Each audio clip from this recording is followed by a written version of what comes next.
Okay, hello everyone. Thank you all for joining us. Thank you for joining us for this important discussion on the ongoing war in Ukraine and its various impacts. My name is Gerard. I am a member of the Democratic Socialists of America, and I will be facilitating today's event, which is organized by the International Committee of DSA. I am originally from Romania and currently based in New York and have been closely involved with these ongoing anti-war organizing efforts within the International Committee. So we're hosting this event 6 months now following Russia's invasion of Ukraine in February, and with the war currently seeming somewhat at a standstill, with most of the fighting now largely focused in the eastern regions, and with the path to a possible ceasefire hard to precisely pinpoint. To make sense of a complex conflict, today's event will feature analysis from guest speakers from Ukraine, the surrounding regions, and others who will speak on various important topics regarding the war's local and overreaching impacts, anti-war organizing, and their perspectives on it all. Next slide, please. The event recording will be up on the DSA Facebook and YouTube afterwards, as well as the DSA International Committee social media and website, where you will find all the info from today's event and about the panelists, as well as other resources and actions. If you have any questions for the panelists, please use the Q&A feature, and we will try to get to some of them at the end during the Q&A section. And if anyone has any specific questions and wants to follow up with DSA, you can email us directly at this email address. We also want to thank our event co-sponsors, Code Pink and World Beyond War, who have also been doing a lot of important anti-war organizing around this and other important issues. Next slide, please. So DSA has been organizing around anti-war initiatives to respond to this since last year, when the conflict began seriously escalating. In January, we joined alongside over 100 leading anti-war and progressive organizations to put out a statement and demand that the US engage in serious diplomatic efforts to diffuse tensions and avert escalating brinkmanship that would further fuel what was then an already dangerously tense situation.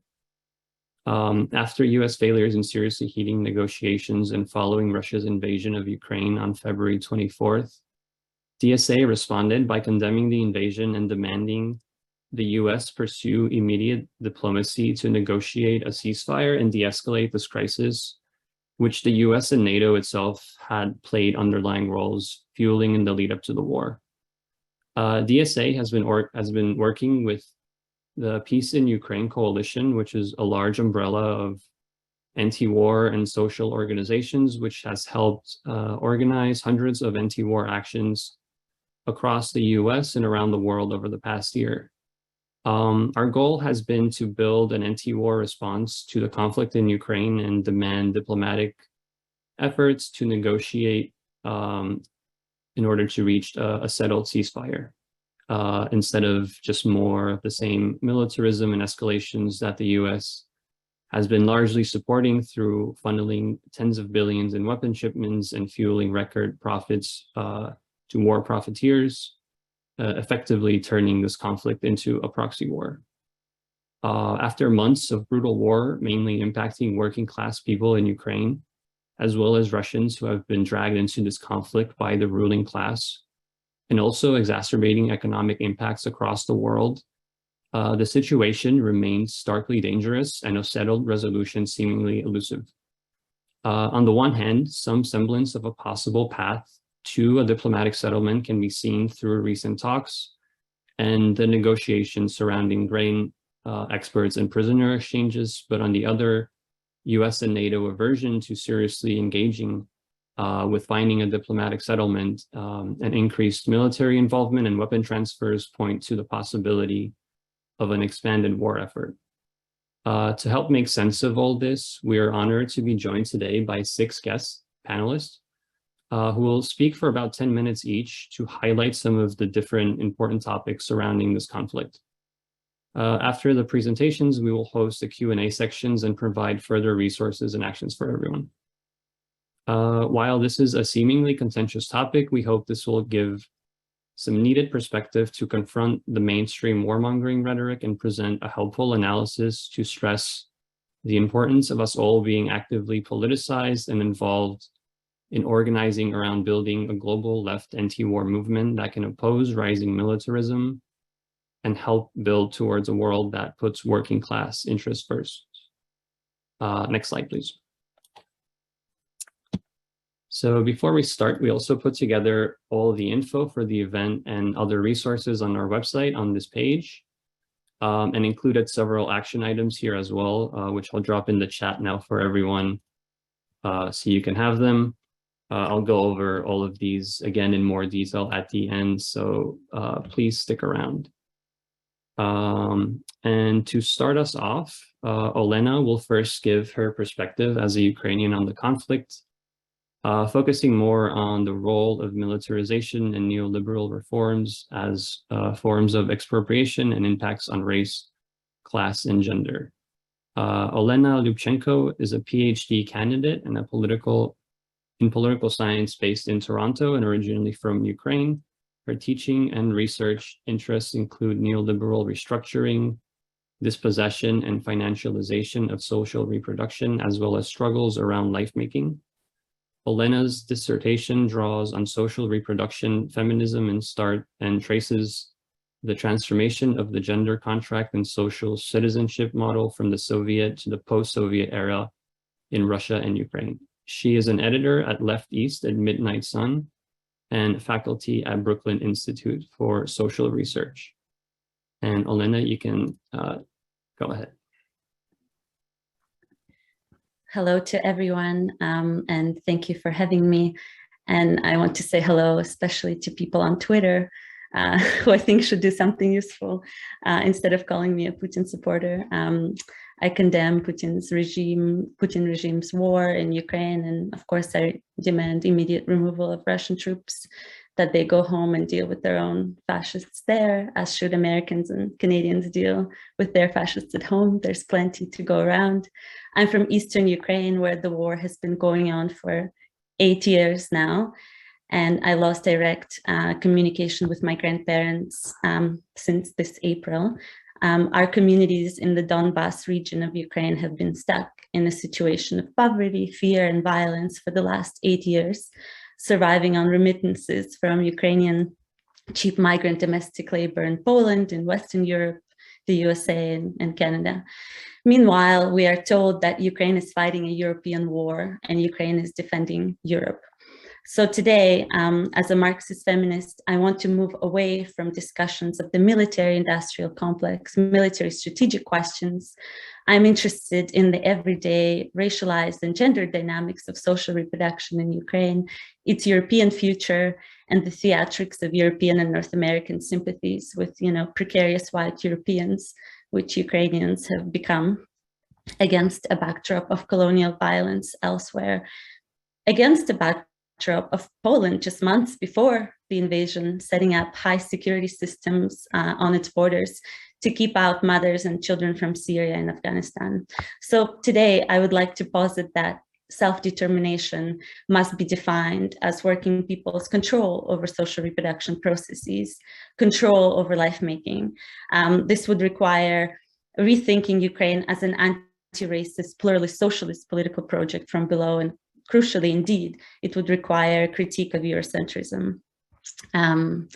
The Ukrainian working people have been experiencing, 3 decades of class decomposition, immiseration, and depopulation.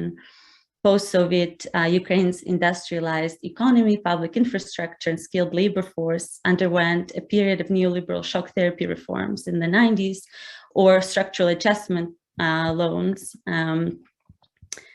And these were meant to privatize previously nationalized industry, resources, institutions, and impoverish the public sector. As Volodymyr Ishchenko and Yulia Lyubchenko both write, Ukraine formed its own flavor of the capitalist state, which can be defined as a neoliberal kleptocracy. So this meant the restructuring of state institutions towards capital accumulation at the expense of households. I would characterize shock therapy reforms as primitive accumulation or forced violent expropriation of working people. The assumption about market reforms in post-Soviet states like Ukraine is that neoliberalism, came in some dirty form, as if it can come in a, Western clean form. In my view, this assumption is false. Capitalism has always been accompanied by violent expropriation in the sphere of social reproduction that is gendered and racialized, formulated in laws and public policies in the West as well. So shock therapy reforms had serious gendered implications. Women bore the brunt of social reproduction, which was displaced onto households. And, also as employees in the care sector of the economy, they shared this new feminization of poverty. The militarization of Ukraine since 2014 has been coupled with more and more neoliberal reforms aimed at facilitating the growth of capital, again, at the expense of working class households, displacing the burdens of resisting Russian aggression and preparing the state for a highly unequal process of Euro-Atlantic integration onto households and especially women. So I see militarization, austerity, and aggression as processes of further expropriation. The cost of national security spending, which has quadrupled in the past decade, has been socialized through austerity budgets. So again, the IMF placed strict limits on social spending with significant implications for women. And starting with the decommunization laws in 2015, which banned communist political parties and symbols, but also included the decommunization of social policy in the name of modernization and Europeanization. Ukrainian left journal Comments has done amazing reporting work on the neoliberal reforms since 2014, which included deregulation of occupational health and safety codes, new financialized pension system, decreased medical spending, and privatization of healthcare, a movement towards that. In November 2014, the Ukrainian state stopped funding government services in the separatist areas of the Donbas region, including pensions. And, many Ukrainian citizens, former workers, were unable to cross the border, who happened to be on the other side of the front line. They weren't able to get their already meager $90, a month pensions. So 400,000 people lost access to their pensions. This is a particularly stark example of the expropriation of past labor and the current disposability of retired workers in the country. One example among many. Today, Russian invasion of Ukraine is further destroying Soviet-era infrastructure. This includes educational institutions, hospitals, kilometers and kilometers of gas pipelines, water and electricity networks, roads, railways, and so on, infrastructure. Without any irony, this too is a form of expropriation and, in a sense, decommunization. So like other Eastern Europeans in the 90s, Ukrainian mothers and grandmothers, since the 90s have been working as migrant domestic workers for the Western households, for the Western, white women. But since 2014, a dramatically larger number of Ukrainians has been mobilized as cheap social reproductive labor, sending remittances back home to cover gaps in state provision and compensate for the damage of war and militarization. Ukraine has become the 10th largest recipient of remittances in absolute terms, and in 2020 remittances formed almost 10% of the country's GDP. Of course, the social reproduction of EU citizens and Ukrainian workers is geographically determined and entangled in co-constitutive dynamics of gender, race, and class. Against the backdrop of the threat of brown and Black refugees in Europe. So one of the paradoxes, of course, of Central European anti-migrant rhetoric towards the global South is that this region has benefited heavily from migration from the East, including Ukraine, and the racialization of Eastern European women in the care and domestic work industries embedded in the processes of commodification of care in neoliberal Western Europe, and the continuous feminization of poverty in Eastern Europe. And as I wrote elsewhere, gradations of peripheral whiteness or proximity to Europe move from Brussels to Warsaw, from Warsaw to Lviv, and from Lviv to Donetsk. So the other industry that has been in the spotlight is reproductive tourism, also deeply dependent on transnational networks, class and racialization, quite literally oriented towards the reproduction of white European babies by poorer white reproductive laborers in Ukraine. The surrogacy industry in Ukraine actually positions itself as more competitive in contrast to surrogacy industries in India or Thailand, in large part due to the whiteness and Europeanness of the workers. The description of egg donors on some of the databases is mind-blowing. Like, it's racially classified and demarcated by both exoticism of Eurasian mixed origins and the nevertheless, resulting whiteness and fertility. When the invasion began, around 800 couples were expecting a child from a surrogate mother in Ukraine.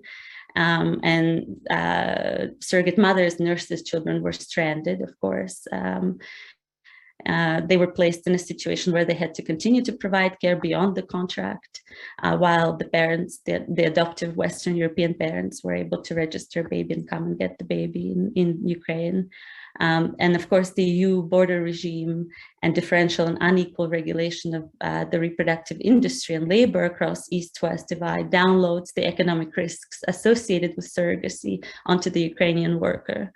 The commercial surrogacy industry in Ukraine is an example of outsourced reproduction for wealthier Western countries, whereby reproductive work need not, doesn't even need to migrate to the EU at all, but rather completely takes place inside the periphery. In 2018, the surrogate market brought over $1.5 billion to Ukraine. While surrogate pregnancy and birth do not count towards the mother's pension, the industry and its clients, rely on free pass social reproduction work that was put into the worker in Ukraine. And of course, many who engage in surrogacy in Ukraine have been displaced by the war in the Donbass region. So when Ukrainian workers are constructed as Europeans, Ukraine returning to European civilization, the paradox, of course, is that Europe's existence as such has only been possible precisely because of the exploitation of global working peoples, and it is reproduced by feminized labor. This includes cheap labor from Ukraine. Thank you.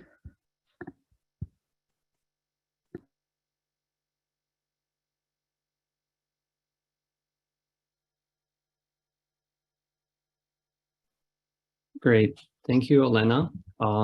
Up next, Yurii will talk from Ukraine on opposition to militarism. Yurii Sheliazhenko is based in Ukraine and is a member of the board of directors of World Beyond War.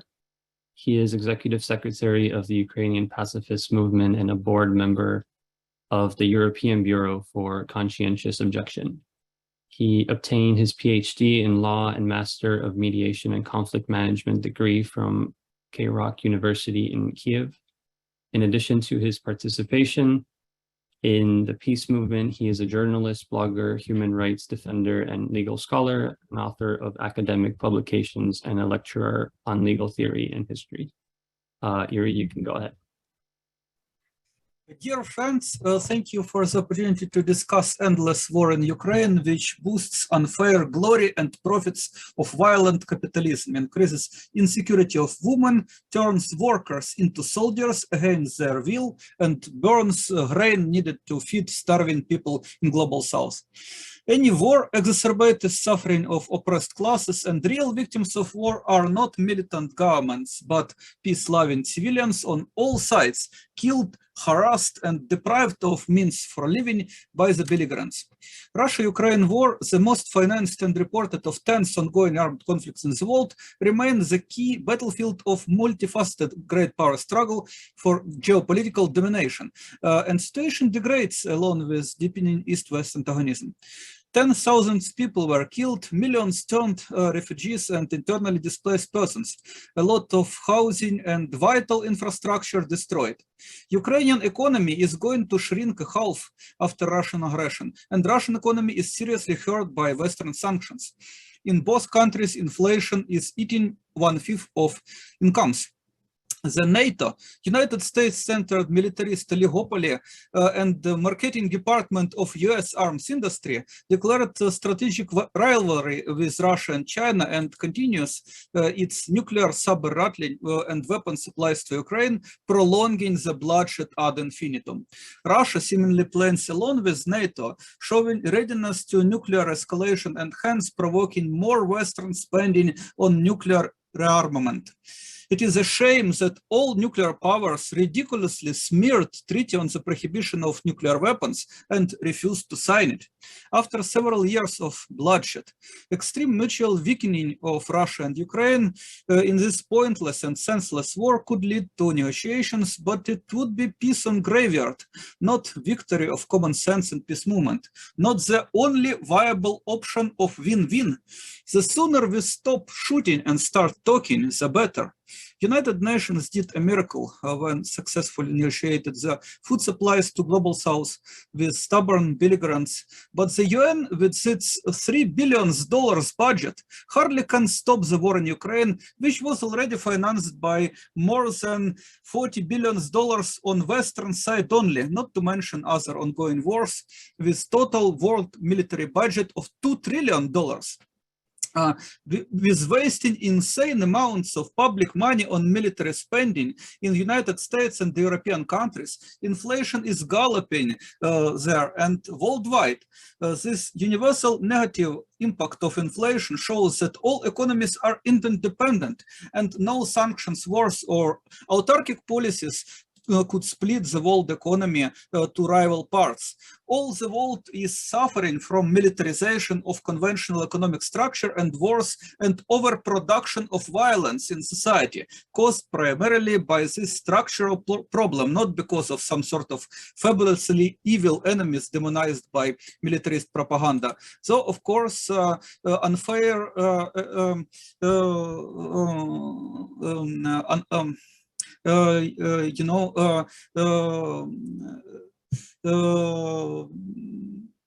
delinquent criminal behavior of aggressors and criminal behavior all belligerents of all sides is not appropriate, and criminals, of course, should be brought to responsibility. It is important to point out that war crimes and serious human rights violations are committed on both sides of this war, as was observed in reports of United Nations human rights bodies and civil society organizations such as Amnesty International. On example of battle around the Zaporizhzhia nuclear power plant, we see how recklessly both sides behave. Russian army took control of it, turning into a target, and Ukrainian army attacks the nuclear plant. A proposal by United Nations to turn nuclear power plant into demilitarized zone is the best idea what should be done, but both belligerents are not willing to give up ambitions of military control over this civilian object. One of members of Ukrainian pacifist movement, a professional swimmer and conscientious objector, Oleg Sofianik, who several decades ago refused to serve in Soviet army and tried to escape Soviet Union by swimming across the sea, today lives in the city of Marhanets on the bank of Dnipro River opposite to Enerhodar. He hears all the horrible sounds of this combat. He asked permission to leave the place of residence as the law demands. He can't live without permission legally, but military authorities refused to give him such permission. They didn't insist on his mobilization because he is not needed in the army for now. The army keeps society mobilized and subordinated to war machine. Oleg calls it serfdom. Official terms for this serfdom and slavery are reserve and rear. The army needs so-called reserve of serfs for compulsory military service, and in case of compulsory works such as digging trenches. Many people understand that Ukraine is plunged into long-term disaster and seek ways to leave the country. 2 online petitions to President Zelensky asking him to allow men to travel abroad gathered tens of thousands of signatures. He answered to these petitions with rejection and contempt. The State Border Guard Service of Ukraine stopped at the border and handed out to recruitment centers more than 6,000 men, so-called evaders from military mobilization. Since many people enrolled into Western universities, the Border Guard doesn't allow them to leave Ukraine, contrary to the law. In October, military duty and expectantly travel limitations may be more actively extended on women of some professions, such as medics and engineers, or even on all women. There was a popular petition against mandatory military registration of women, but our government still intends to tighten this policy, oppressing educated and professional women, sparing housewives for now, but they could be affected later. Situation is especially problematic because current legislation doesn't allow conscientious objection to military service by military mobilization, contrary to international human rights standards. And several objectors, including a pacifist and an evangelical Christian, were sentenced by courts to prison and probation. The evasion of military mobilization is punished by incarceration from 3 to 5 years. My friend Ruslan Katsab, recognized as prisoner of conscience by the Amnesty International, was imprisoned for 524 days for his video calling to boycott military mobilization. Then acquitted and then placed under retrial again under pressure of far-righters and assaulted several times. He is still under this shameful retrial. The military came with threats to my another friend, Lyubchenko, who recorded a video calling for conscientious objection to military service and peace talks. There was a scandalous story when young female student, her name is Elvira, was expelled from Bila Tserkva Agrarian University for the first anti-war post in Instagram in her life. And in Russia, brave anti-war activists and conscientious objectors are facing similar attacks and repressions. The militaries believe war is absolute and conscience should be subordinated to militancy. This is insanity. We spend 10 times more public money on the army than on diplomacy, preparing for war instead of preparing for peace, and no wonder we got the bloodshed we paid for. We could not and should not trust military rhetorics about impossibility of peace talks with so-called the enemy.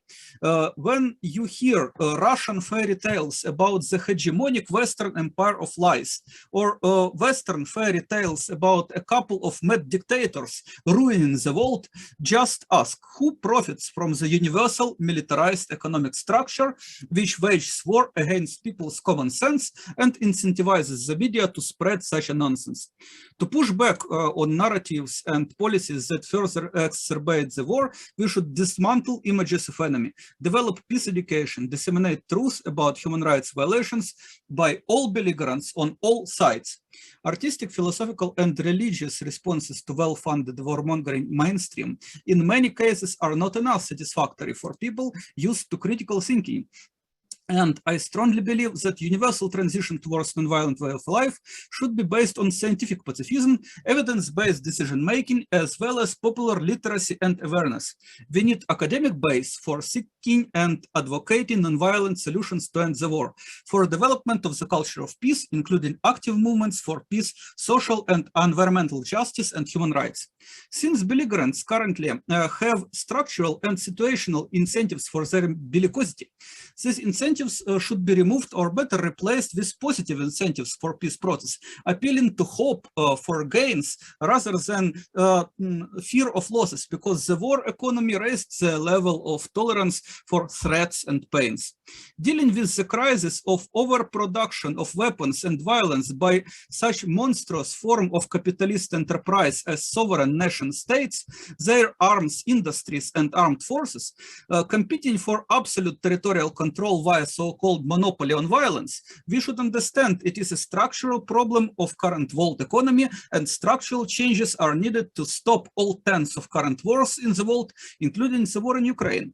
We need to rethink an idea that main purpose of the state is to produce violence. We need to build non-violent society, a better world without wars, armies, and borders, where both Ukrainians and Russians will be happy members of a large family of all humans, sharing common land, our Mother Planet Earth.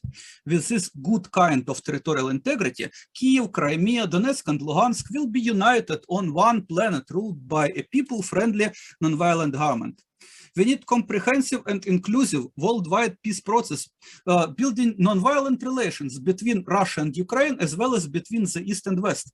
Division of the world between militarized sovereigns, especially so-called great powers, is not a solution, nor victory, nor surrender, not regime change. We need big structural change. We need non-violent governance, facilitating growth of welfare without harm and oppression to all sorts of people. To avoid global escalation of the war caused by violent capitalism, of proud owners of sovereign nuclear stockpiles able to kill all life on the planet, worldwide civil society should restrain war profiteering and push for peaceful organization of social life through development of peace movement and advocacy of structural economic changes.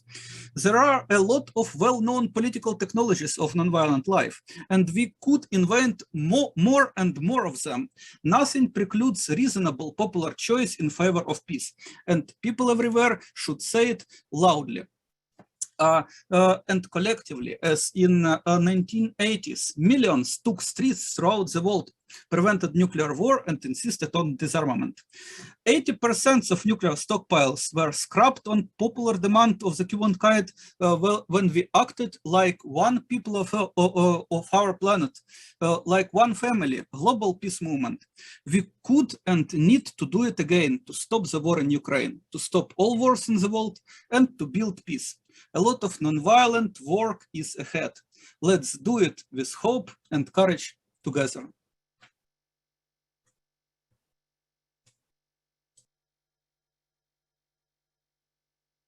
Great. Thank you so much, Yurii, for joining us. Up next, we'll hear from Sopo on some of the parallels with the 2008 war in Georgia.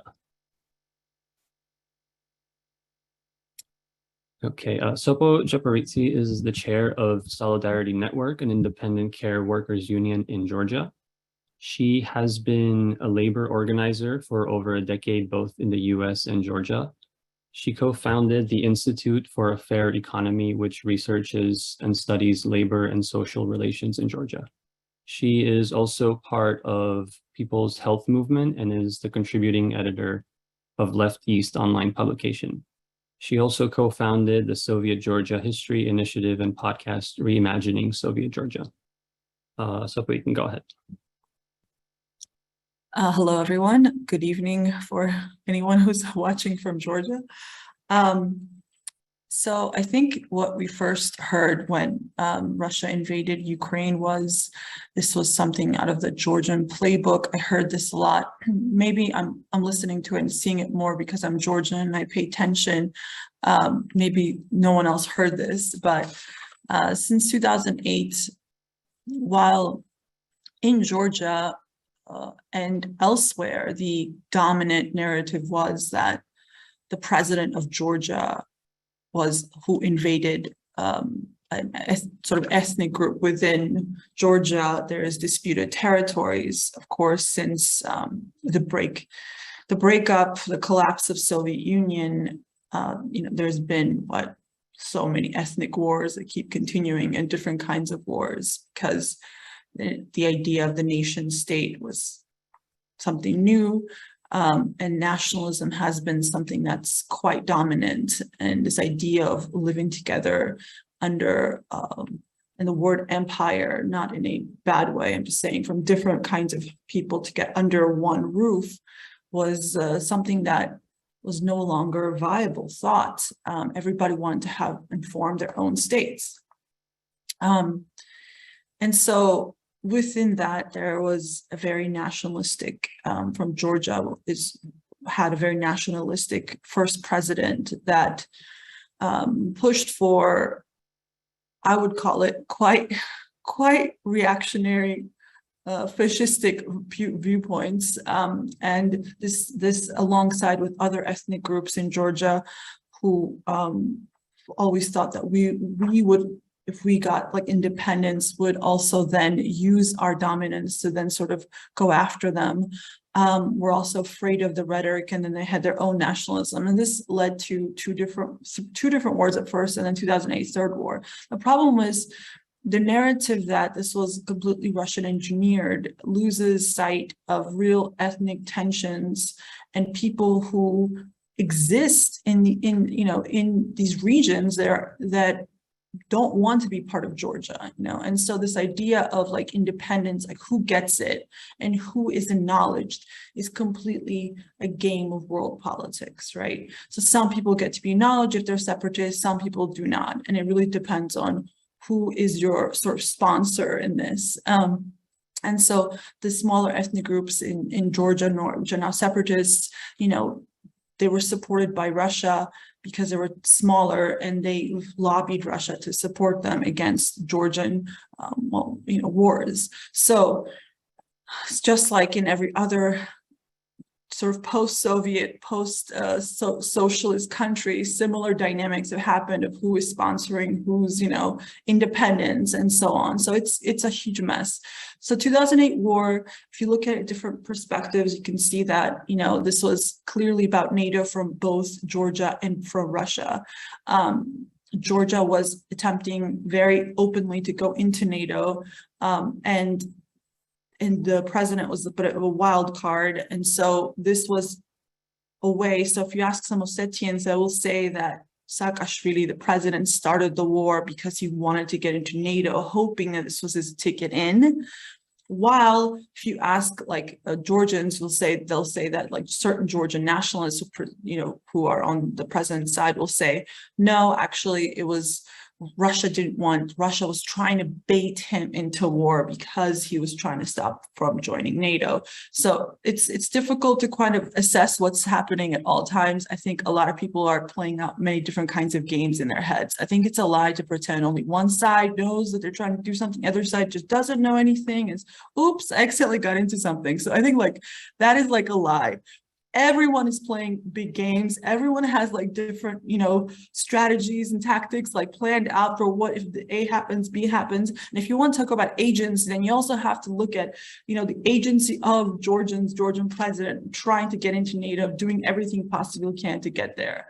And so he overplayed his hands in the sense that he really thought he had more U.S. support than he did, and that used to be up for dispute. But now since February 2022, that is no longer up for dispute. There's no longer doubted, because now it's only this one narrative that Russia was really responsible for the 2008 war. And this is sort of the playbook, and this is a tendency and the same sort of showing Russia as the aggressor in the region, and no matter what, without any logic, and just being sort of this horrible state that just wants to devour its neighbors.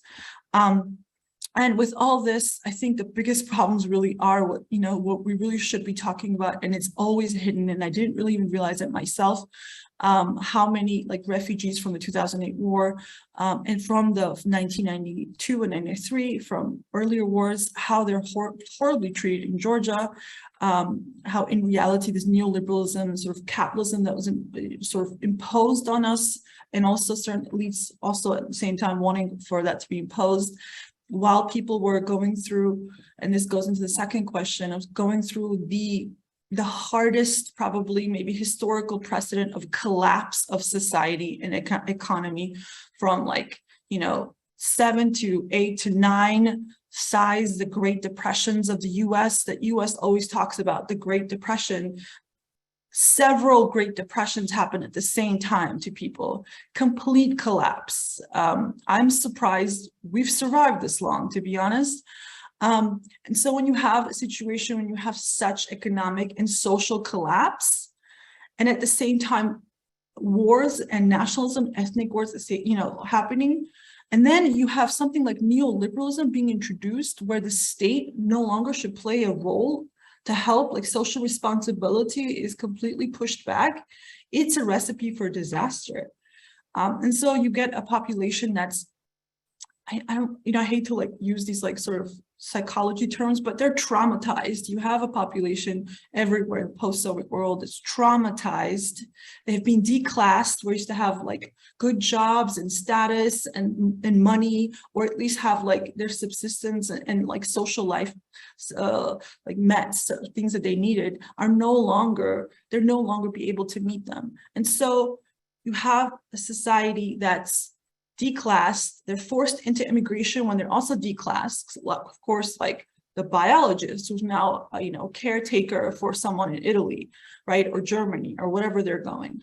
And so this is this entire economic collapse and sort of classification of workers, and also types of jobs are available, what kind of social services are available, like absolutely no unemployment insurance in Georgia. There's no minimum wage in Georgia, and so on and so on. There are just like barbaric. If you ask even the most like maybe even not so, maybe I would say the most right-wing U.S. Citizen, but no, they're pretty right-wing. No, but it really is like I call Georgia is sort of a libertarian paradise. This is sort of what they envision. Wouldn't be so great if only consumer tax existed. Like the guys, like the libertarian bros of America, like they created like a lot of the policies here came out of their imagination that now exists here, because there was no opposition at all, because everything associated with Soviet Union was completely dismantled. And I want to go back to 2008 war and what's happening also in Ukraine. The war was used to further do shock reforms, shock therapy on the population by one of the worst things was 2010, 2011, when the president realized he was going to have to leave soon because he was became unpopular and prison scandals and so many other things. He also made sure, and he says this himself, to put a straitjacket on the economy by something called the Economic Liberty Act, which does not allow progressive taxation by the Constitution. So it is banned. And also with only having 30% of the GDP being able to be used for like budget. So he really did put a straitjacket on the social spending and inequality in Georgia. At the same time, he outlawed communism and of course fascism, because they're equal in this new world that they're building. But the difference is, of course, we don't ever see hammer and sickles anymore. It's really the swastikas are everywhere in Georgia painted, right? So it's like usually the criminalization of communism has really only meant the strengthening of fascism and Nazis. In Georgia, we don't have a very strong movement of Nazis or fascists. It's more everyday. They're not as like separately trying to organize, but there's definitely an empathy by lots of young people. You can tell with the graffiti they use, and also a lot of people who were part of and during World War II, were fighting against, the communists. Of course, there was many of these like brigades and so on. And so there's history has been completely rewritten. And I think the idea of history also, by trying to criminalize communism, has also brought in, at the same time, economic reforms and trying to erase memory of a better life, because a lot of people think that under communism, they had a better life, objectively. Of course, there are people who didn't have a better life, depending on if they were dissidents and so on and so on. But overall, most population had basic needs met. And so after 30 years of living outside of communism, a lot of people who remember have very tendency to remember it really well and miss it. And one of the things I do is I look at like a lot of Facebook groups and what people write, and I talk to a lot of older people. And really, it's what I hear the most, especially with the war, is they miss peace. This might sound really hippie, but it's like peace and love. Like people miss peace and love, because that was a time where different nationalities used to get together in these like, worker, sanitariums, and like used to like vacation together, and they used to have like free movement with each other. And it was a time where there was a lot more harmony with people, with each other, especially different ethnic groups, but also even neighbors, because after privatization, neighbors also don't talk to each other because they all try to like privatize their homes at the expense of the other. Families are torn apart. They don't speak to each other over homes and lands that they couldn't divide. This is not even just this like state level. It's like in between people and families, there has been so much war and sort of tearing apart. And so they really miss peace. They miss love. And I think one of the saddest thing was like one of my friend's grandmothers, when Russia invaded Ukraine, was like, I can't believe our people are invading each other. I can't believe I would ever see the day where the Soviet people would harm each other. And that's like incredibly sad to witness. Thank you.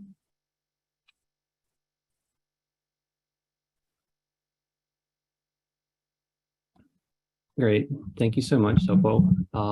Up next, Pawel will speak on some perspectives from Poland. Pawel Wargan is a Berlin-based organizer and originally from Poland. He coordinates the Secretariat of the Progressive International, which he helped found in 2020. Before that, he was a climate activist organizing with DiEM25, where he helped co-found the Green New Deal for Europe campaign, which sought to organize a movement for a radical Green New Deal built on international solidarity. Pawel, you can go ahead. Thank you so much for having me. It's a really great pleasure to be on a panel with such good comrades and such distinguished speakers. I want to talk about NATO today.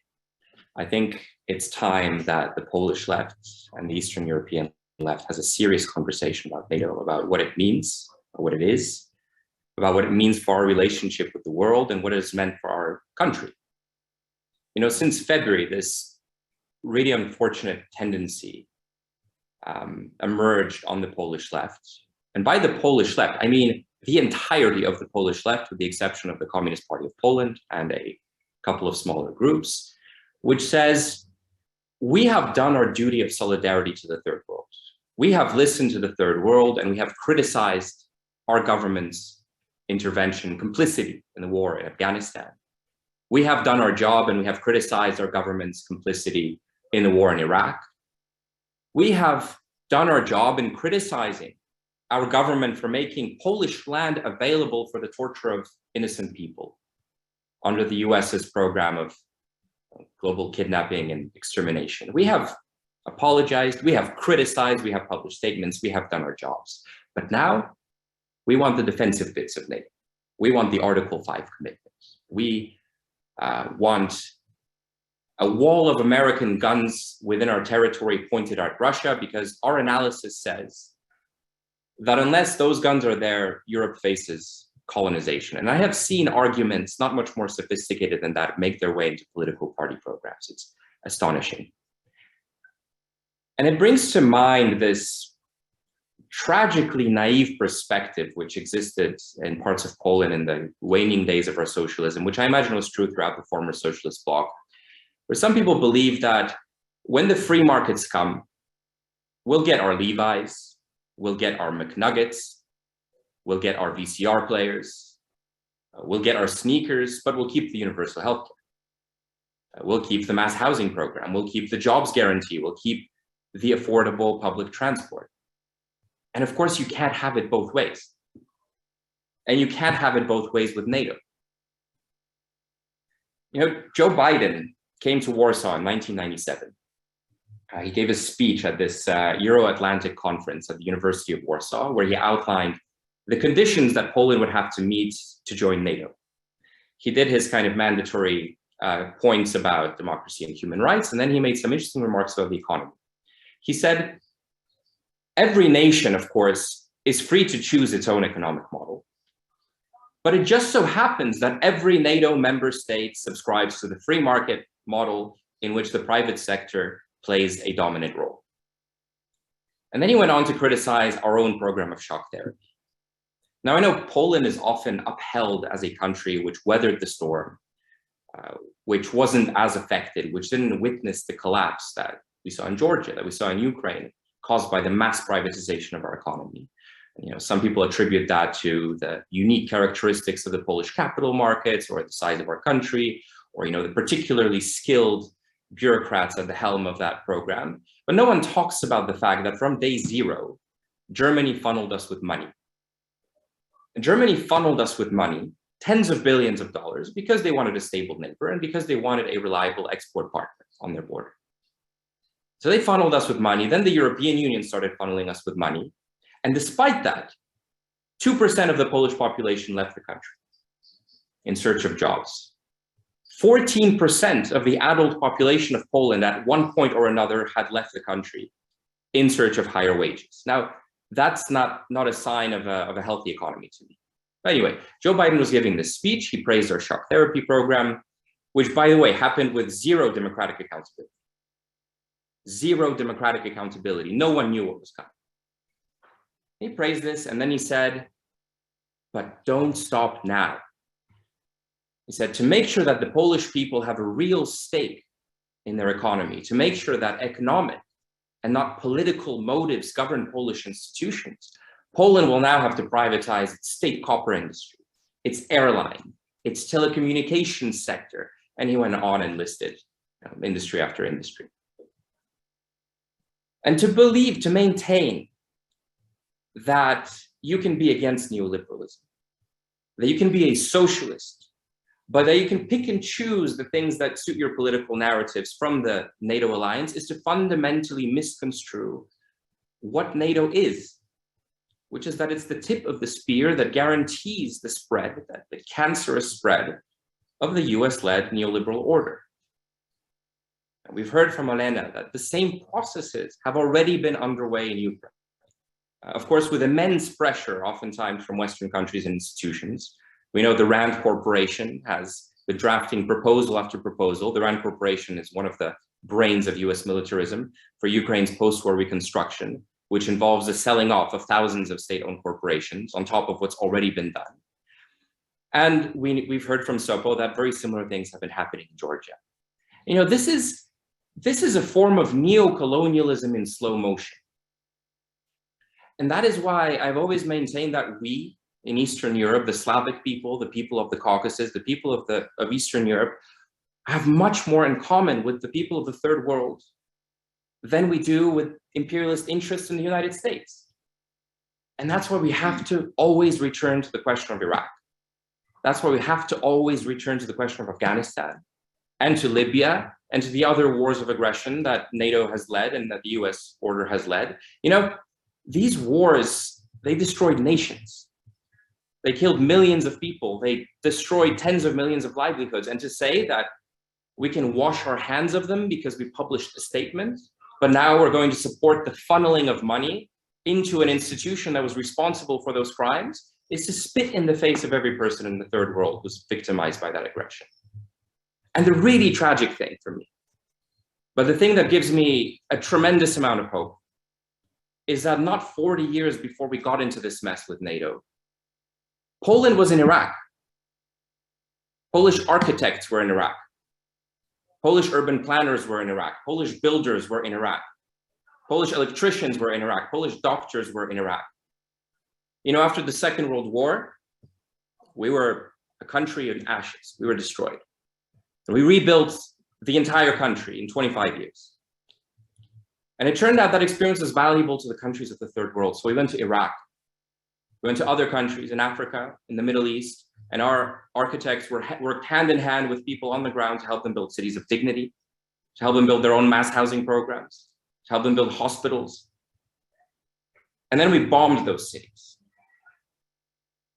So if we in Poland want to talk about having done our job for the Third World, if we want to talk about atonement, if we want to talk about wiping the stain from the moral fiber of our society that these acts of collaboration have left, which have bred xenophobia and racism and fascism in our societies, then our only job is to build power. And in building power, to fight for our sovereignty again, And when we win that sovereignty, we need to send builders to Iraq again. And we need to send builders to Afghanistan. And we need to send builders to Libya. And we need to send builders to any country that needs them. And we need to send builders, not mercenaries, not weapons, not predatory loans, but builders to our friends in Ukraine. And until we do that, we have no right to say what we have or haven't done for the third world. Thank you.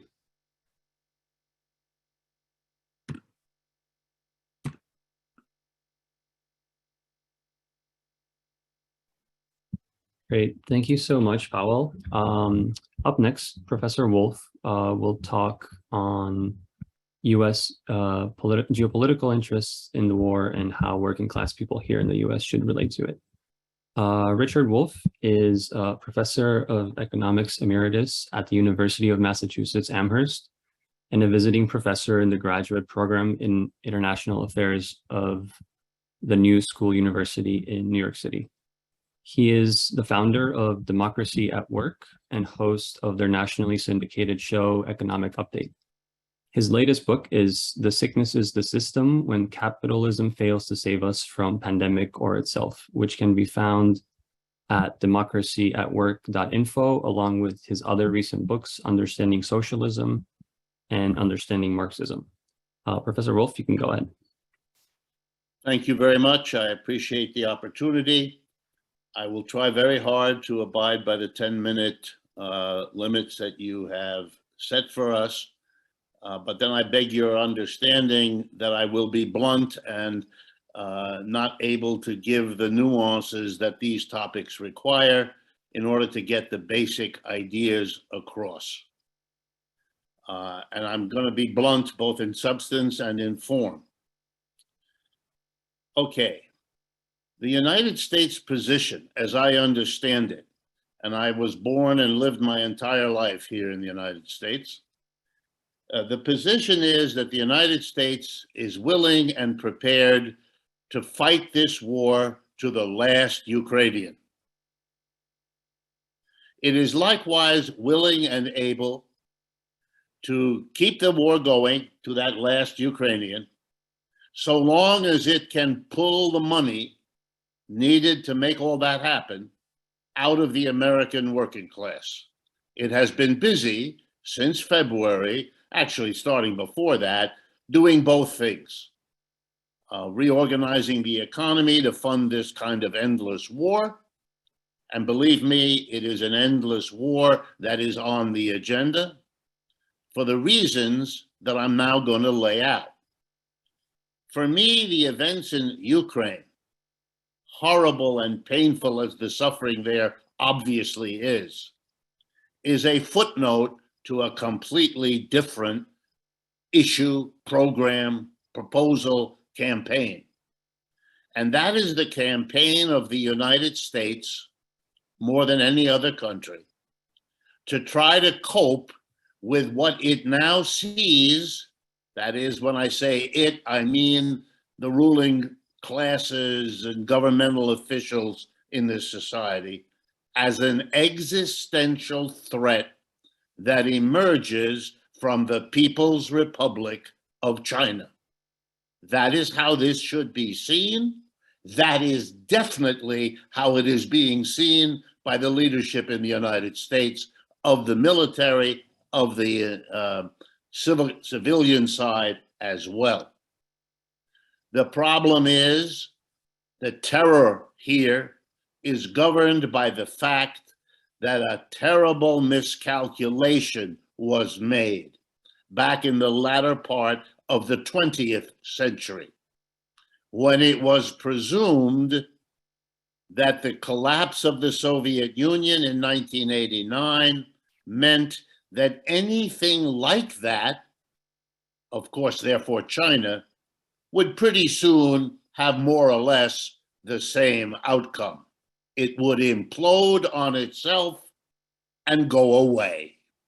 And there need to be no systematic interference with what they were doing there beyond the usual US activity, because that would be the outcome.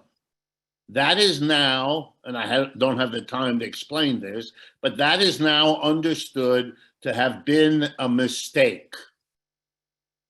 No credit is given to what the Chinese did, but it was a mistake of the United States in understanding what the Soviet experience was in terms of its replicability in China, such that starting around 2010-15, it became clear that this had been a mistake and that now everything had to be reorganized by the United States to pinpoint the People's Republic of China as the economic threat, the political threat, and probably soon the military threat. The first president to make it crystal clear was Barack Obama, who was persuaded by those around him. I'm not saying this to make you think he needed much persuasion. He didn't. But he got the persuasion he needed, and he made the so-called pivot. Every president since that time has only varied in terms of what kind of weaponry, what kind of particular attack would be appropriate in order to what? To slow down the economic growth of China, number one, to offset its political influences around the world, number two, and to gear up whatever alliances were really relevant to help in the process. And there wasn't much emphasis on that last one. That's the framework. The specifics to get closer to Ukraine have to do with the fact that one of the unfortunate side effects, that's how it's viewed in Washington, of this confrontation is a coming together of the Russians and the Chinese in ways that had not existed ever before. That was an unfortunate side effect, but it wasn't deemed to be all that crucial because there were other ways to make the Chinese question the alliance, subordinate the alliance, neglect the alliance. And those other ways were direct economic and military pressures and attacks on China.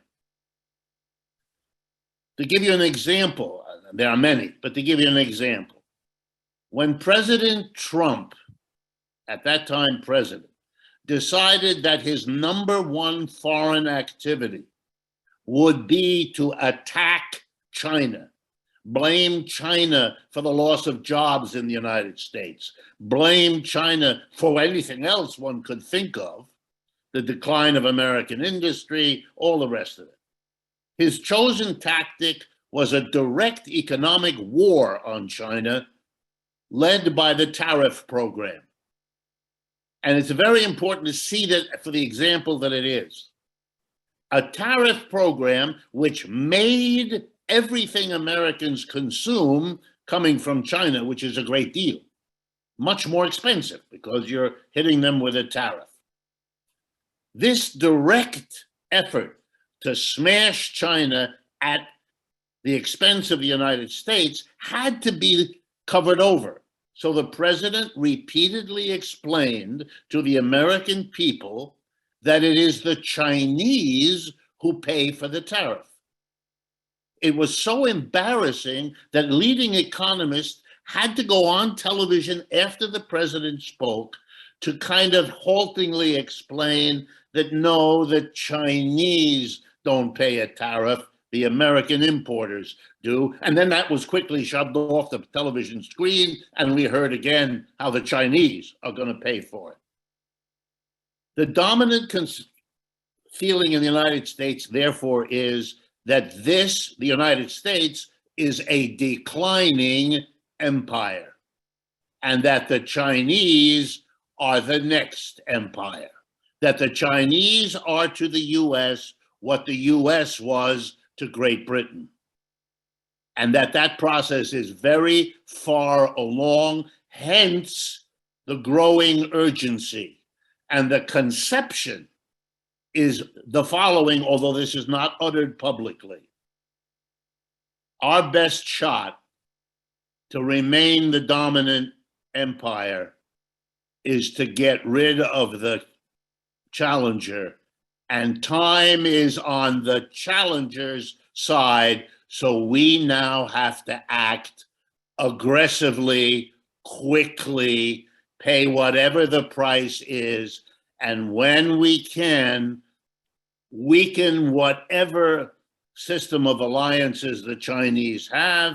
Ukraine is a moment of weakening Russia. Therefore, it is an opportunity not to be missed, both in provoking it, and that was a lot of the game before February of this year, and then pursuing it with no end in sight. Remember, we are now a society accustomed to no end. The war on terrorism from the beginning of this century was a war without end, expressed that way. And the leadership believes it has the resources, it has the capability, and now it has the urgency to fight that war sooner rather than later. The only thing holding them back is that the weapon they chose, other than the military, namely the sanctions against Russia, have had horrible blowback side effects, much worse than they foresaw, with no end of them in sight, and that is a destabilization of the situation, and that's their position right now. They are losing at home. We have subjected the American working class to the worst public health disaster in the history of the United States, and everybody knows it. We had no preparation, we had no program. We didn't for the economic crash that came in 2020 as well. An economic crash, just a little footnote, more than half the working, what we call the labor force, about 160 million people in America, more than half of them experienced unemployment over the last 2 years. Some for only 2 weeks, some for the entire 2 years. That's a worse experience than the Great Depression. And I've heard about, you were right about saying the Great Depression is even worse in Eastern Europe. But it's been a cataclysm here because we weren't supposed to have that. And now we have an inflation running about 9%, and we have just been told by our leader that we're going to have a rising interest rate and therefore a recession later this year or early next year. You have put the American working class through the ringer by these sanction programs and all its unexpected side effects. And so there's a beginning of a consciousness here. Beginning, I don't want to exaggerate it, but there's the beginning of a consciousness that what is being done to the mass of the people is offloading the costs of a shrinking empire, an empire that has peaked, an empire that is going down, and in which in the neoliberal individualist universe, the people in the best positions in this country are grabbing as much of it before it all disappears, and that leaves the working class on the short end of the stick. Final thought, just to give you the example. Over the last few days, the president of this country, terribly fearful that the working class is so bitter that they will not vote for the Democrats, by whom they feel betrayed, and vote for the Republicans literally out of spite. That's why they voted for Trump, and they're going to do it. They're so afraid, the Democrats, that they caved in and gave students a $10,000 relief off of their accumulated debts. I assume you know that in the United States, to go to school now, higher education, you have to go into debt for many tens of thousands of dollars. He gave them $10,000. And the reaction, not only of the Republican Party, but of large portions of the Democratic elite, is that it's dangerous to relieve the debts of people who are students, and that the amount of money involved, get ready for this, is inflationary and unfair to the working class. The important point is not the rhetoric. The important point is they already understand that their danger is a working class, and they're going to have to split it. They're going to have to somehow set the students against it. Otherwise, they can't do the saving of their dying empire that is their number one priority. And the poor Ukrainians, I got to be honest with you, the vast majority of the American people don't know and don't care about what goes on there. Most of my students, and they're my students, cannot give me 4 sentences. When I ask, what do you think is going on in Ukraine? They haven't got 4 sentences with which to tell me any story whatsoever. It's a non-issue. And I think you have to see that in the framework of this kind of empire struggles in order to get a sense of what Ukraine means here and what the growing conflict in this country is between the working class that is being asked to pay for it and the thing that's happening, which this working class does not see as in any way for them. I'll stop.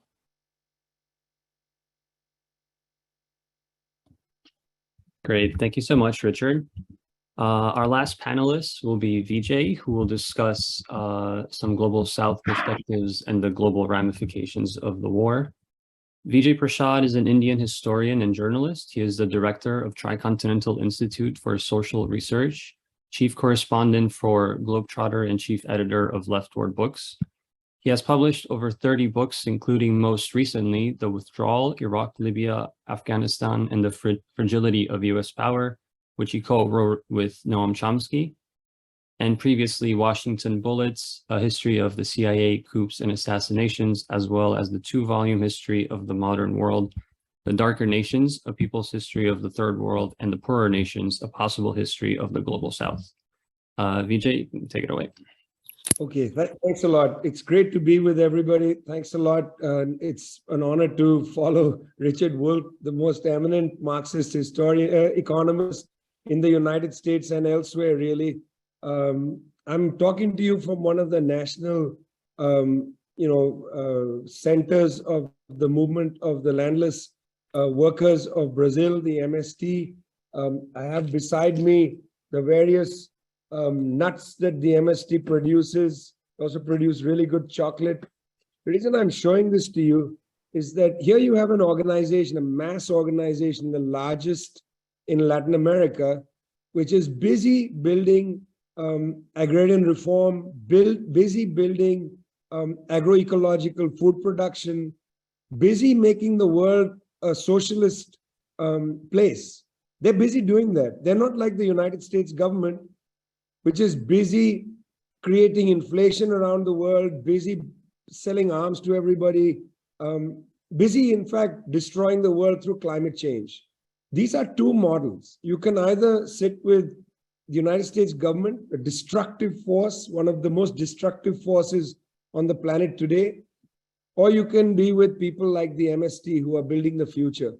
I'm happy to be here and happy to speak with you here. I hope the internet lasts for the 10 minutes that I have. Well, this is Brazil. There's an election campaign on between Jair Bolsonaro, the incumbent, and President Lula, who will come back most likely for his 3rd term.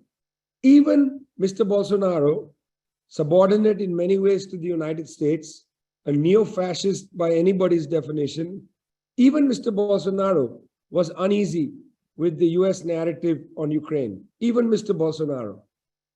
So Lula has already said that negotiations must be the first thing on the agenda. They are not alone in Latin America. Andrés Manuel López Obrador, president of Mexico, leader of the Morena party, neighbor of the United States, a country that stole about little more than 1/3 of Mexican territory in the War of 1846. Remember that. United States now talking about aggression. That's an aggression which was never open for debate. Texas Arizona, New Mexico, California, stolen from the Sovereign Republic of Mexico. In fact, the United States of Mexico is its formal name.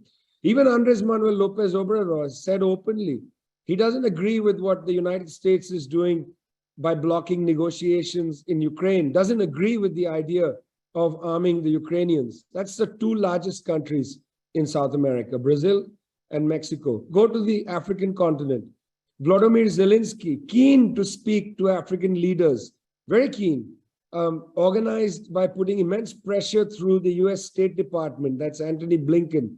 Under immense pressure, the African Union agreed to have Mr. Volodymyr Zelensky on a conference call. 55 countries on the African continent, only 2 heads of state came to that meeting. The rest pretty much said, we're not interested in this war directly.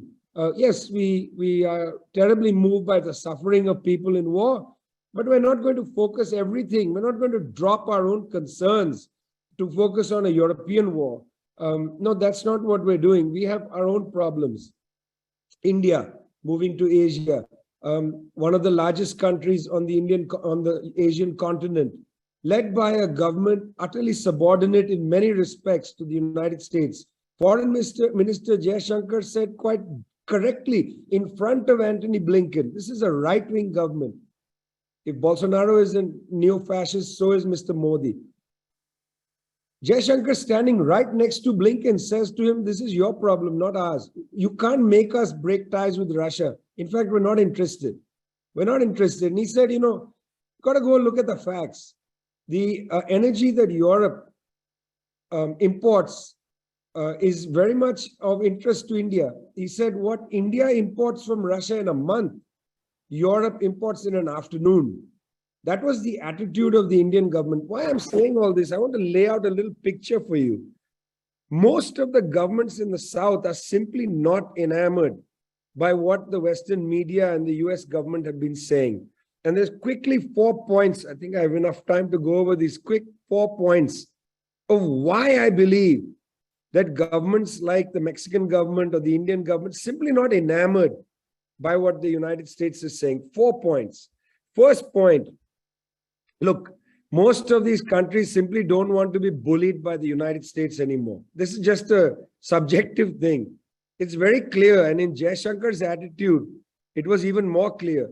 They just don't want to have the United States pick up the phone and say, for God's sakes, do what we tell you. That's over, friends.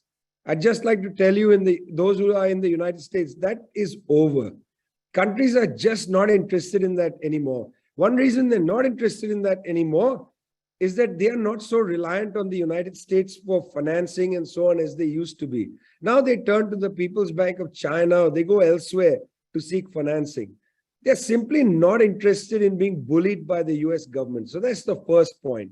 And I would suggest that you look into that a little bit before you maintain, even as the left, the hallucination that the United States is the principal power in the world. So that's the first point. The second point is the catastrophic inflation, which is not simply driven by the war in Ukraine. It's not only that, it's also the effects of the COVID pandemic, disruptions in the supply chain. It's also the turbulence in global capitalism. This is not, if tomorrow the conflict in Ukraine ends, I don't think the inflation is going to disappear. It's going to take a lot of time. This has created not only economic impacts around the world, but also political.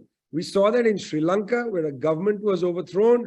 We've seen that in Pakistan, where a government was overthrown. We're seeing that in Bangladesh right now. 3 countries in South Asia. There are examples legion around the world. A lot of governments are extremely seized by the danger of this global inflation, galloping inflation.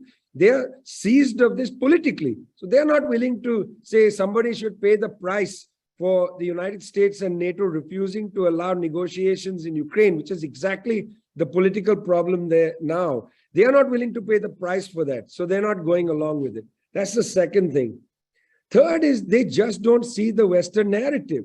You know, most people in these countries, and the media, of course, reflecting that, they understand that this conflict in Ukraine, identical to the conflict in Taiwan, is about the United States trying desperately to weaken China and to some extent weaken Russia, and to prevent what many people see as the historical integration of Europe and Asia. That's how they see it. They don't see this as an issue of, Russian bullying or Russian interventionism, or in fact, human rights and democracy and so on. This narrative is no more credible. The United States, I would say, has basically wasted these arguments in its aggressive war against Iraq a decade or so ago. It became clear that all those narratives, about somebody else being aggressive, Saddam being the aggressor, or human rights and democracy, the West has no credibility with this storyline anymore, even less now, when it's quite clear that China is simply, for instance, as an example, not willing to use great force to contest the United States in its attempt to provoke it. Look at the example, my friends, of Pelosi's trip to Taiwan. Chinese could have done any number of things. They did none of them. They don't want to contest the United States. They just want the United States to stop trying to interrupt what is a historical process, which is the integration of Europe and Asia. And finally, it's my feeling that many countries, and I've heard this directly from diplomats in Mexico City, in Brasilia, and in India, these three countries at least, many countries, diplomats have been trying to get the United States to stop blocking negotiations between Russia and Ukraine. The negotiations held in Turkey were scuttled by the United States. That's what diplomats say. And certainly the negotiations at the Belarus-Ukraine border have been slowed down. This idea that the Western weapons coming into Ukraine is going to change the facts on the ground, the land bridge between Crimea and Donbass and so on, is a fantasy. Ukrainians are paying the price for a US strategy to weaken the historic integration of Europe and Asia. That's how most of the world is seeing this conflict, friends. You might look at it in a different way, and that's your prerogative. But there's a reason why AMLO says the things he says. There's a reason why from right to left in Brazil, there is no concord with the US State Department's view. And that reason is not simply that people are saying, look, let the West deal with this, let the West take leadership and so on. No, it's not abdication of leadership. This is quite a simple issue. They don't see the West here acting according to the historical integration of Europe and Asia. They see them, in fact, trying to block it. That's the principal narrative that's circulating here, which is why people want this conflict to come to a close. Thanks a lot.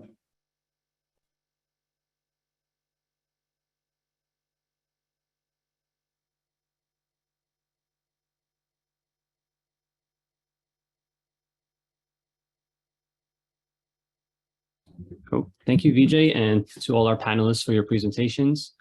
Let me see, we're going to move next into the Q&A sections and try to go over a couple of specific questions for the speakers. Let me make sure everything is set up here.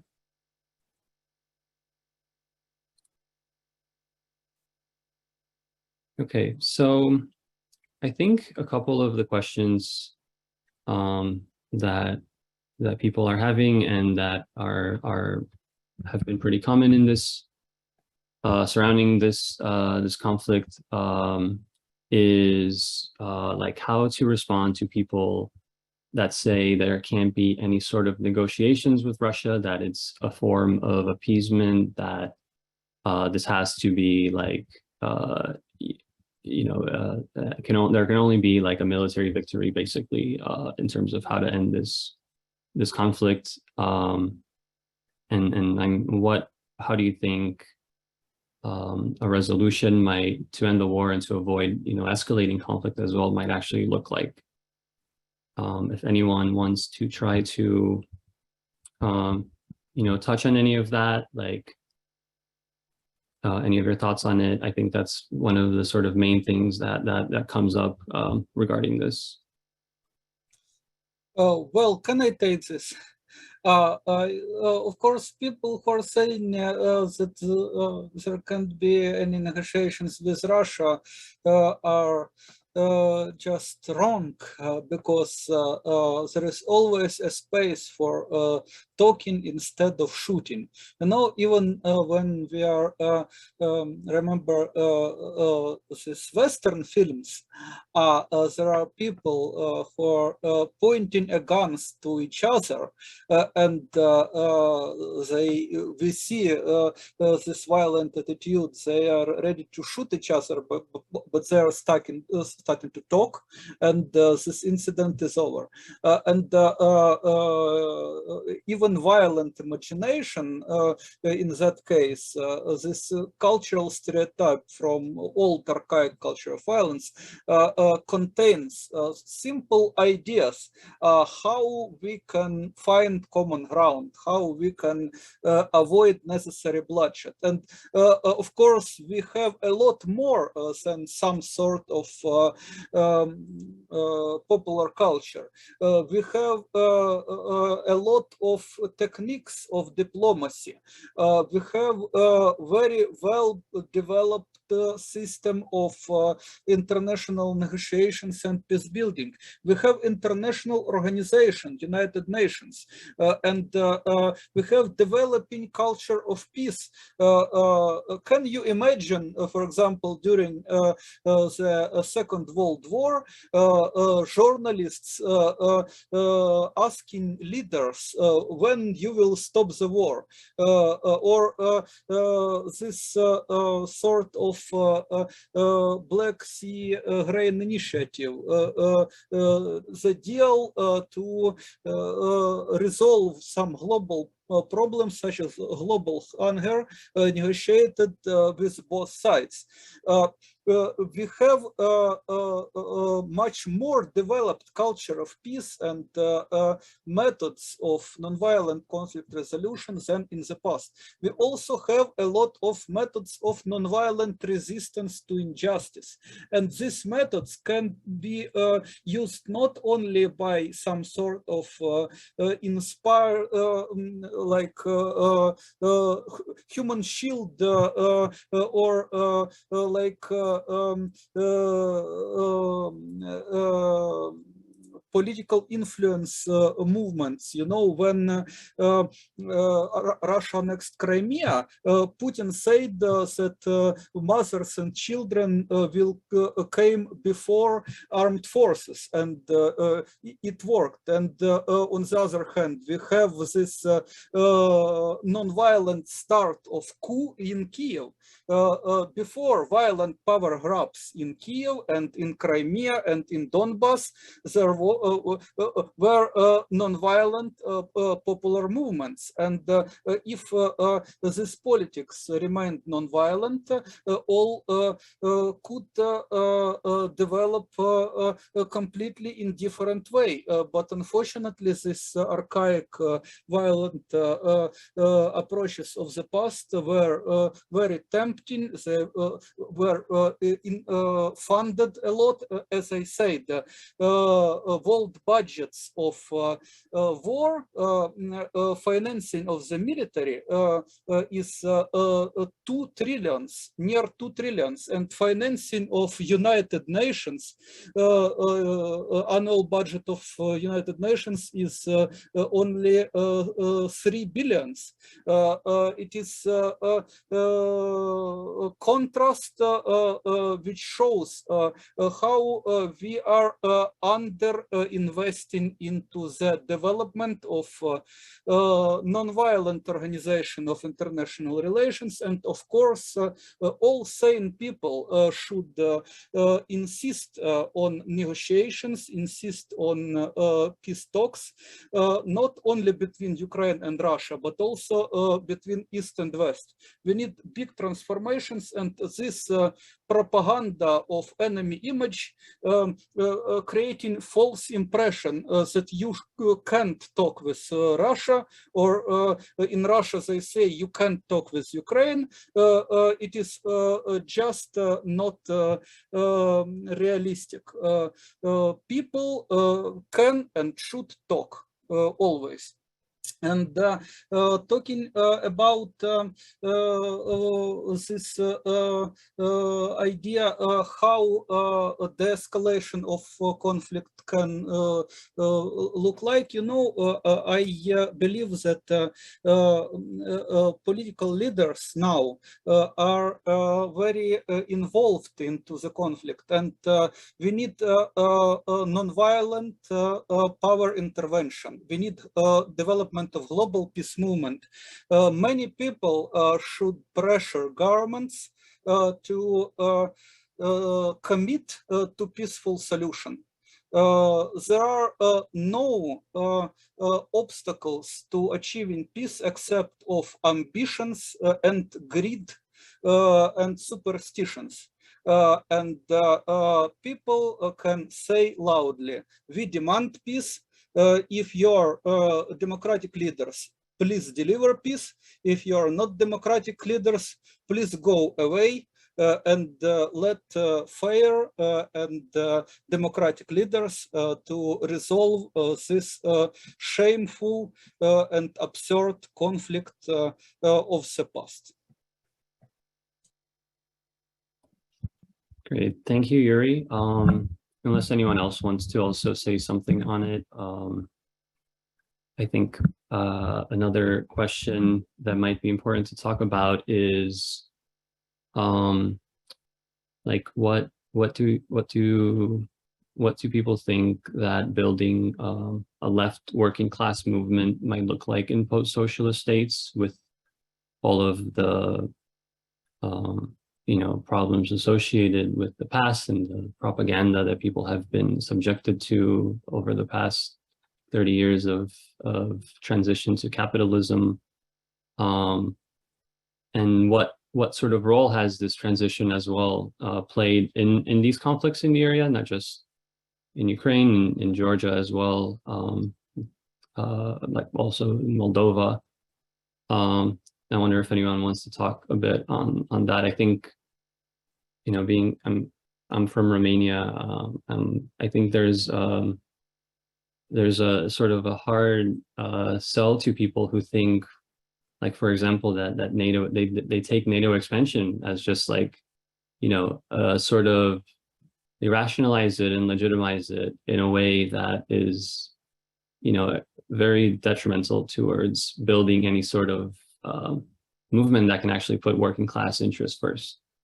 Only 2 countries have ever joined NATO by a referendum, and that was Hungary and Slovenia. So if anyone wants to talk a bit about, how building a left working class movement in these post-socialist states, might relate to this. Maybe I can say a few words. I think that in post-Soviet states and Eastern Europe at large, I think we should embrace nostalgia for the Soviet past, actually, as something good, and ask people why there's this nostalgia right now during, decades and decades upon neoliberal reforms and austerity policies, right? Including right now during the war in Ukraine. And so, but also in Russia and in other places. So I think, yes, we should use that nostalgia for the Soviet past towards building an alternative, and go back to the linkages between the formerly Second World and, Third World states, that history, revive that history, and understand that anti-imperialism today is rooted also in anti-capitalist struggles previously. So that would be my answer. Thank you. Yeah, if I could also speak on this, I agree with Olena. I think also, like, what exactly is our left is supposed to be doing would be a good outline. I've been talking about this amongst my friends and comrades, but it seems like a lot of the critiques I hear of the left are in this idea that the left should be embracing a lot of right-wing talking points or functions. And it's like, it's confusing because why do you need the left wing to even okay an arms bill when everyone is okaying the arms bill? Like, I'm confused by why are leftists asked sometimes to take positions which is completely and utterly mainstream, and also we are absolutely irrelevant like in any of these things. Like, and so I've been confused by a lot of the expectations of the left as somehow needing to focus on exact same demands as every single sort of mainstream liberal right-wing person is demanding, either whether it be American or Ukrainian, whoever. Why should the left be doing that? Like, I think we have a different mission. And so like articulating that is also incredibly important, especially around focusing on refugees, right? For discrimination against at the borders, fighting against that. For, you know, workers' rights being right now under severe jeopardy in Ukraine, which most people don't seem to know about. And we need to be fighting alongside to make sure those labor laws are reversed, or at least the promise it's only under during war that almost all labor rights are taken away or will only be during the war. I mean, there's like a whole round of sort of shock therapies that are going right now in Ukraine, and we should be supporting fighting against that. You know, we should be trying to create different links on debt relief. A lot of these weapons that Ukraine is getting and everything else, they're taking debt out. They're going to be repaying back in many ways, you know, not only just through money, but favors and everything else that we know of. And also just like, I really, you know, appreciate Olena's article and her focus on sort of this white supremacy, this whiteness. It's like, I think we should say no to this whiteness discourse, you know, this Europeanness that we are white and we deserve it. You know, look at us, we're white. Like, we can actually be European. The rest, you know, we can't say. And this obsession with the Israel model, you know, like, let's face it, most countries, Ukraine, Russia, they all want to be Israel.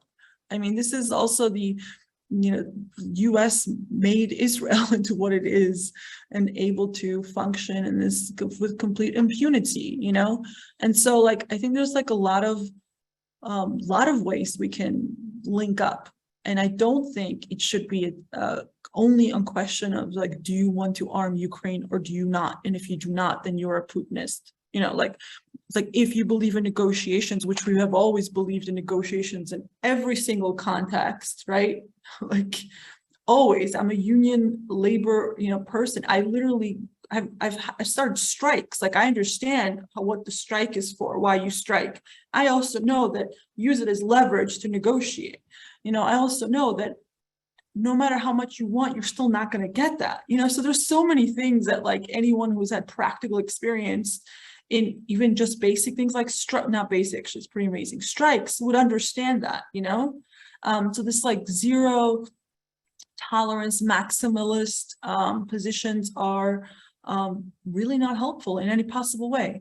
And at the end of the day, I don't think anyone's going to get anything that they're going to be happy with, because that's how it always works, unless history is going to be completely rewritten in the sense that, you know, like fantasy world where everyone just walks away with perfect, like, you know, perfect demands being met. I mean, mostly what I hear from many people is to completely dismantle Russia as the outcome they want. And saying the dismantling of the Soviet Union has been one of, like, you know, the catastrophic things have happened, and which, like, apparently it's very common sense, which everyone has said, but now they think that's somehow a Putinist line to say. It has been a catastrophe. That Soviet Union's breakdown has been, you know, like, horrible geopolitically, for economically, politically, you know, socially, emotionally, in every way. And to want that on another country again in the last 30 years, I don't think is correct. Like, I don't think it's correct for Ukrainians having to pay the price for US geopolitics. I don't think it's right for regular Russian citizens to pay the price for Putin. You know, I don't think those things are correct. And I don't believe in collective punishment like that.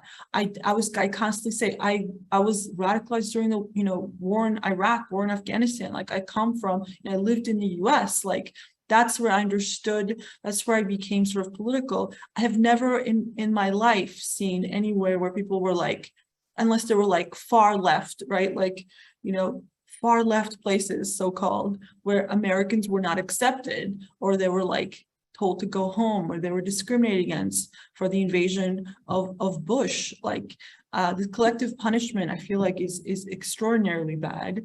And we should be also fighting against collective punishment. We should be fighting against discrimination, against any of these things that are happening right now.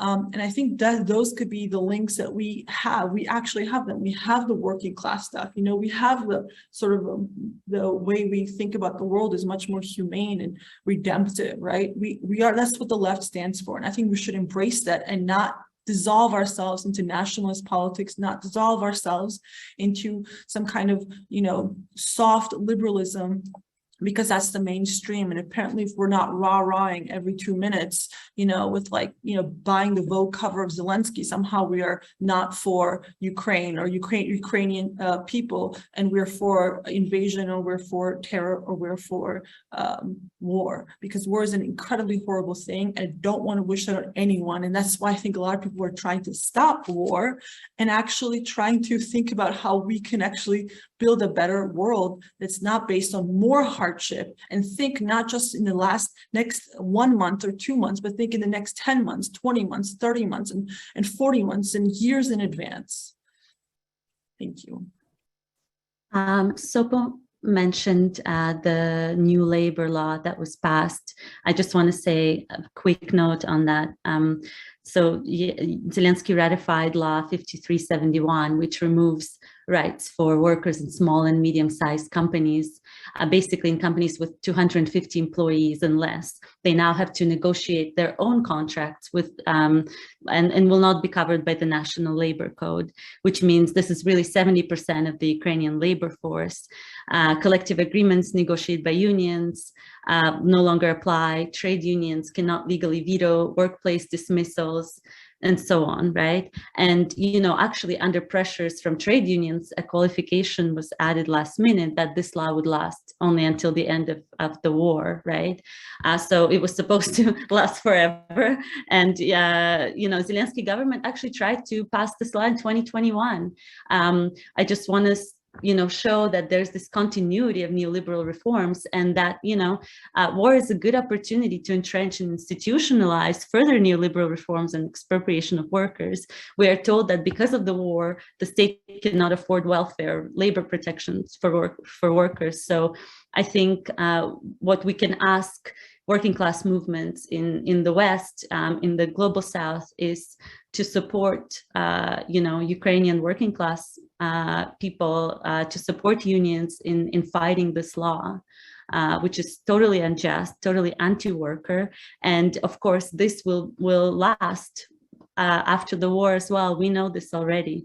And, you know, in the new reconstruction plan for Ukraine that just came out in July 2022, again, it's the same thing. It's more neoliberal reforms.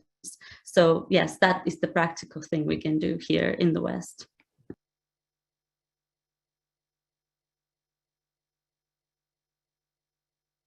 Richard, you have to unmute. There you go. Sorry, I want to pick up on the very interesting suggestion about nostalgia for the Soviet Union. And here's what I mean. Much of the frustration with the left, in my own opinion, I'm just talking for myself, has to do with the fact that we been able to digest and process all that happened with the collapse of the Soviet Union, of the alliance with Eastern Europe, all of that. And I don't just mean what the Soviet Union was, but its hopes, its dreams, its flaws, and all of that. And to come up with a rational response, which is, here are the things that were done in the Soviet Union and in Eastern Europe that are valuable, that we want to preserve, that we want to build on. Here are the parts we reject, and we do not want to repeat. And to put those two things together in a new and different global vision, and I mean that not only in terms of what socialism represents, but I mean it also organizationally. What would be the new version of what the Comintern once was? In other words, we need the institutions within nations, across nations, that go with a new developed vision. And we shouldn't be ashamed or slow to do that. Russia, China, Cuba, Vietnam, these are the early experiments in going beyond capitalism. And they made a lot of mistakes, as early experiments always do. And we can learn and we can develop, and we have to be able to become clear for ourselves what our positions are, north and south, east, and all of that, so that we have a story to tell that will be not identical, not necessary, but have certain basic parameters that we all organize around. That would be drawing a lesson from what we don't have in the Ukraine situation, where we are pushed as though the only two positions were, are you for Putin or are you for Biden or for Zelensky? Crazy. That's not our, it's like saying, are you for or against Biden giving students $10,000 debt relief? Those are not the only two positions. We are defeated if the other side can define the options in that way. So I really think that more than nostalgia, a kind of hard, careful, this is what was destroyed by neoliberalism that should never have been. Here is, by the irony, here is what wasn't destroyed that should have been. Here's what socialism for the 21st century, here's what it is. It has learned from its own earlier experiments, and here is the new and improved version. Jared, can I say just one thing, and then I will have to leave, I'm afraid. I'm sorry about that, but the reason is that this room has to close. Very quickly, there is an odd way in which, as Richard said quite correctly, the terms get defined for the left, because the left is in a position of relative weakness, unable to actually, define the storylines and ask the questions, the key questions. The question that keeps coming on the table is about, say, Putin's authoritarianism and so on. And in fact, that narrative or that description of Russia is taken as completely granted in the debates that take place largely in the West, that Putin is authoritarian. This is an interesting proposition, and I think it should be looked at seriously. Is that true? Right. I don't, in fact, think that's true. There are lots of problems in a lot of the 193 governments around the world.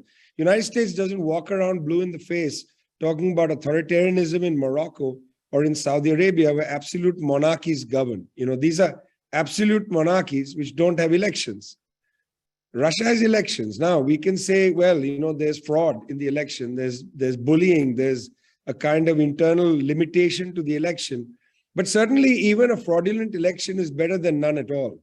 So we have to be very careful in the way these framings take place, the way these things become taken for granted, that, Russia is authoritarian. In what way is Putin authoritarian? Look at the United States' reaction to Mr. Putin. Mr. Putin was the favored child of the United States as a successor to Boris Yeltsin, who himself stole an election directly under the nose and perhaps with the collusion of the United States government. You'll remember this, when the communists, in fact, might very well have won the election in the 1990s. When Yeltsin, the drunkard, was going to step off the stage of history, Putin was to be his successor.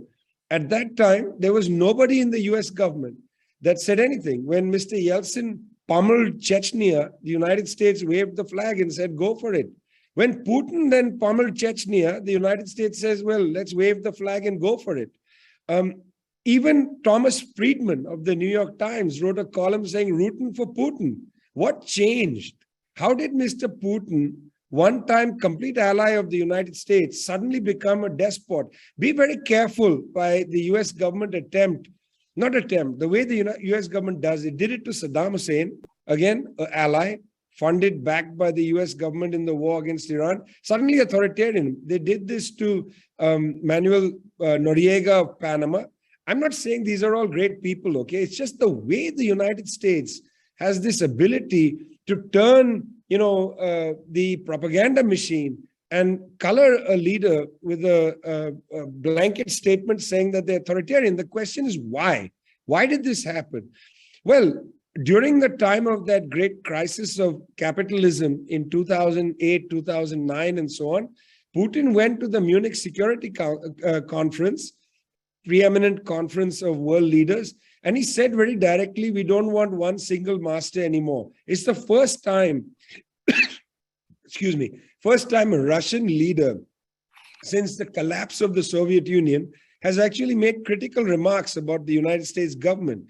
And since 2007-8, Russia has been integrating first with so-called BRICS, Brazil, Russia, India, China, South Africa, subsequently with the collapse, or rather the foreshortening of the BRICS agenda, it really began to have a strategic alliance with the Chinese.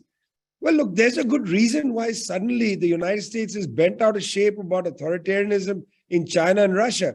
Look at China. For decades, the United States was very happy with the Chinese, with Hu Jintao, from Deng Xiaoping to Hu Jintao. Things change after the Chinese decide, well, we don't want to any longer just open our doors to Western corporations and let you take advantage of our workers. When the Chinese said, we're going to drive an agenda, the West said, no, you're not. And then they become authoritarian. So I would say, be very careful about these, taken for granted frameworks, authoritarian this, authoritarian that. United States is a country with an amazing ability to drive an ideological agenda. It's they have an incredible amount of power to do this. So again, I just want to caution you about allowing, even the premise of many of these conflicts to be set. And then you have a debate within the premise. That's what I think Richard was also talking about. And I want to caution you. I'm not telling you to believe this or that. I just want you not to start your discussions with a framework set for you, if not by the US State Department, then by some pretty unsavory characters. And again, Jared, I'm sorry, I do have to leave. And I hope you have a very good webinar. It's great to see you, Olena, Yurii, Pawel, Sopo, Richard, and I hope we see you again. Thanks a lot. No problem. Thank you for coming, Vijay. All right. Well, thank you all. I think with that, we're going to wrap up now and go to our closing. Okay, great. Thank you, Mira. So let me drop these links again in the chat for everyone. And I want to thank again all the panelists for their insights and perspectives on this. And thank you everyone for joining us today. We had over 200 people here. It's great to see everyone show up. We will follow up with everyone to email you all the info and the recording once it's up on YouTube. And before we leave, I just want to go over these links. So we made this webpage on the DSA International Committee website, which will have all of the info from today and about the panelists, as well as all the work DSA has done around this and additional resources on the conflict and some actions people can take if you wish to get involved, donate to humanitarian efforts, or to contact your representatives using our contact tool in this second link to demand serious diplomatic efforts to end the war instead of just more weapons. And the Peace in Ukraine Coalition is also organizing a week of action from September 12th to the 15th. Previously, when they've done this, they've had like hundreds of actions like in the US and around the world. So if anyone wishes to get involved locally and help organize anything, please go to that link and they will help you like promote it and get you started. And lastly, if you haven't already, please consider joining DSA and the IC at these links so we can continue to build a socialist movement in the US and to expand our anti-imperialist and internationalist work. And with that, I just want to thank again everyone. I think I hope it was an informative panel for everyone. And thank you all for coming. Solidarity.